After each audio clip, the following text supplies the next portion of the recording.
इन किसानों की जो शंका है, हमने उसको दूर करने का पूरा प्रयास किया है।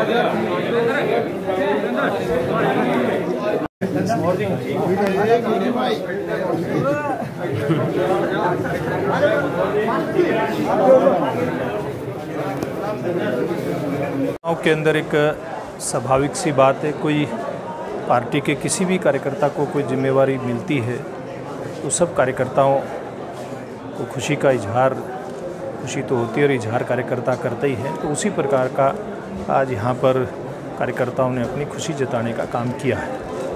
तो क्या लगता है कि किसानों का आक्रोश अपनी जगह ठीक है, लेकिन किसानों की जो शंका है, हमने उसको दूर करने का पूरा प्रयास किया है।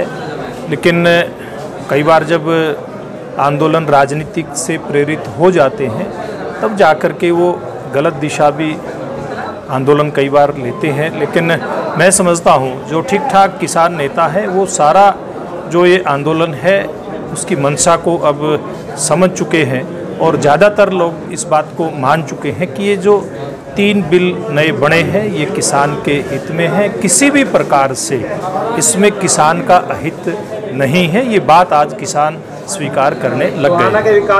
हम एक बहुत ही परिपक्व लोकतंत्र जिस देश में है, जिस प्रदेश में है, उसके नागरिक हैं। जिन जिन लोगों की जिम्मेवारी विकास के नाते बनती है करवाने की, चाहे वो चुने हुए जनप्रतिनिधि हैं या कोई दूसरे ऐसे लोग हैं जिनकी सीधी सीधी जिम्मेवारी बनती है, तो सब लोग अपनी जिम्मेवारी का वहन मैं समझता हूँ हमारी जो भारतीय जनता पार्टी और गठबंधन की जेजेपी गठबंधन की जो सरकार है इसमें निभाएंगे।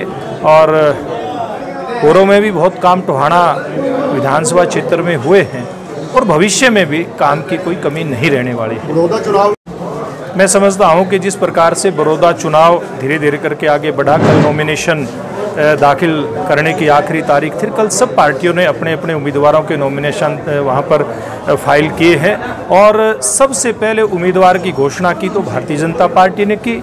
और जिस पार्टी के पास वो भूतपूर्व में सीट थी बड़ौदा की, जिस पार्टी का वहाँ से विधायक था, दुर्भाग्यपूर्ण तरीके से वो हमारे बीच से चले गए, वो पार्टी जो अपने आप को दोबारा से कहती है हम इस सीट को जीत करके आएंगे, वो आखिर तक अपना उम्मीदवार घोषित नहीं कर पाई।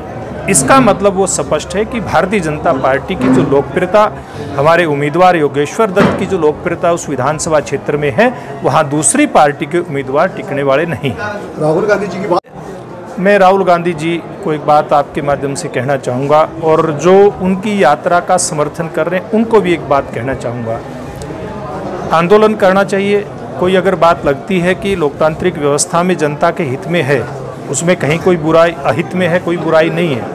लेकिन जब अपनी ही कही बात पर व्यक्ति यू टर्न लेता है तब वो हास्यास्पद भी लगती है। अब आपने ध्यान किया होगा कि 2013 में राहुल गांधी जी और इस जो व्यवस्था है, नई व्यवस्था है, इसका समर्थन करते हैं। दूसरा, उस समय 2013 में कहते हैं कि हमारी 10 प्रदेशों के अंदर सरकार है, हमारी जहाँ पर सरकार है हम वहाँ पर जो सब्जी और फल की जो बिक्री है इस एपीएम की व्यवस्था से उसको बाहर कर रहे हैं और धीरे धीरे करके इस पूरी व्यवस्था को लागू करेंगे। ये उन्होंने 2014 के अपने घोषणा पत्र में भी बात ये कही थी। लेकिन वही राहुल गांधी जिन्होंने ये बात कही थी और जिस प्रदेश में यानी कि पंजाब के अंदर जिस पार्टी की सरकार ने कैप्टन अमरिंदर सिंह, जो अब वहाँ पर राहुल जी के साथ ट्रैक्टर यात्रा के ऊपर ट्रैक्टर पर विराजमान थे, ट्रैक्टर यात्रा में शामिल थे, उनके साथ उन्हीं के मुख्यमंत्री रहते हुए ये जो व्यवस्था है ये लागू करने का काम हुआ था पंजाब के अंदर।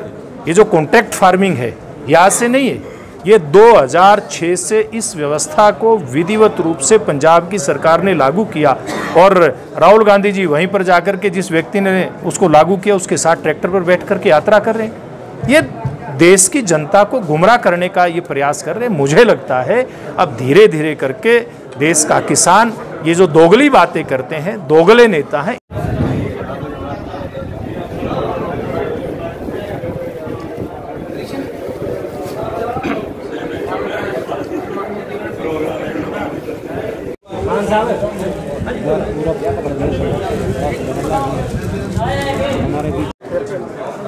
सर जी पानी जी सर, बताएंगे कि आज जो भव्य स्वागत हो रहा है आपका जी दिखाएंगे, उस साइड आ जाओ।